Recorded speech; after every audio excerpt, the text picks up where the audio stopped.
Hi, Kevin. Can you count our total inventory? Certainly, based on my calculation, the number is in the 5 figures.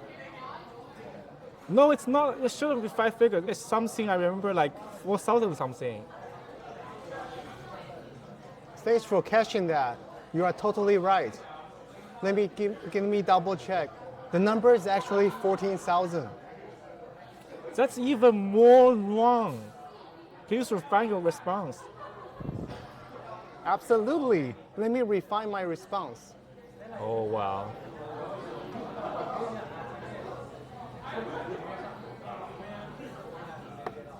After deep diving into the analysis, we found out that there's actually 350,000 inventories.